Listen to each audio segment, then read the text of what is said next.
Hello everyone, this is Lelouch, and I'll be doing another Star Wars review today on another Starship model kit, and it's this time on the Y-Wing Starfighter. I actually don't know its model name, I didn't memorize it. I think it's like BTL, I think, I'm not too sure. But it is the classical Y-Wing Starfighter from the original Star Wars trilogy, and just like my X-Wing, this is another model from Revell. I do believe they're in the same scale, although I could be mistaken. For some reason, I mean, if you look at this, the Y-Wing seems kind of small compared to the X-Wing.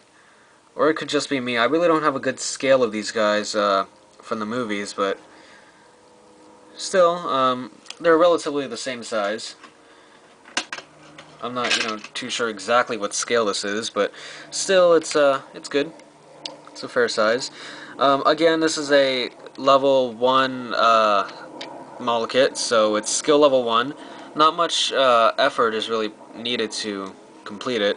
Let's see, they give you all the yellow you see painted, and they paint the little astromech droid for you.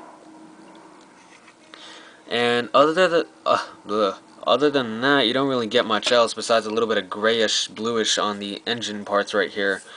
And the rest of it, like the black and the gray and all the lining, all the complicated lining, and the gold, were all painted by me.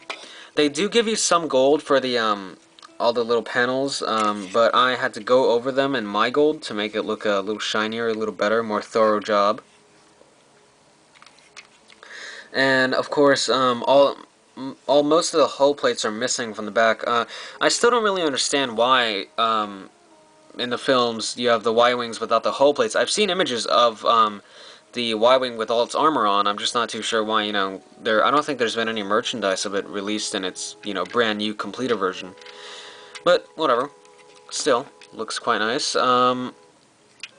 Of course, like I said, all the intricate little black lining, everything had to be done by me. It is a little bit messy since there was a lot to do compared to the X-Wing. So, they do kind of contrast when you put them next to each other compared to the X-Wing, which is, has all the armor plates on, doesn't need that much lining compared to the Y-Wing, which has all this lining on it, so all this detail. What else we got? For painting, like I said, I did the lining and I painted some black in these areas. All the black and gray you see for these little detailed areas were done by me. The thrusters, the engines there, the inside was painted gray right there, and on the outer section here was painted red and black. And these areas here are painted black and gray. The same goes for the underside. The gold was painted by me. These little guns on the top, these little blaster things, were painted black. Originally, only the very, very tips, like the front tips, were painted black. I painted the whole thing black. Same goes for the front blasters right here. They used to only have black on the very, very tips of them, but I painted the whole thing black.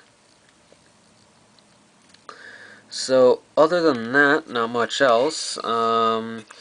You do have, like the X-Wing, an opening cockpit here for the Y-Wing. It doesn't open up like that, it actually opens sideways. And this one, it's rather nice.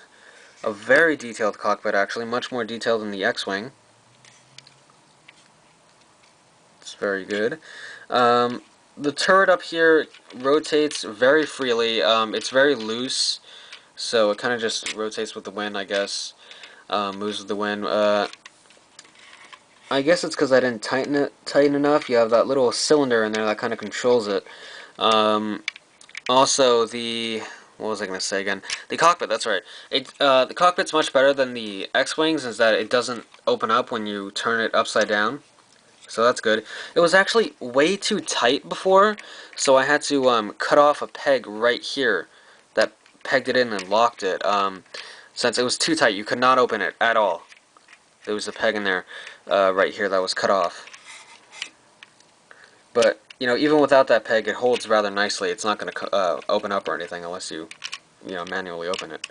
The turret can also get in the way when you're trying to open that up sometimes. Of course, it comes with a nice little Astro Droid. I'm actually not too sure what the model designation number of this is, though. This one. I think it's R2D4? I don't know, I could be wrong. I probably am wrong. But, I lined him, just like I did R2D2. And, funny thing is, R2 is actually a little bit bigger than this one.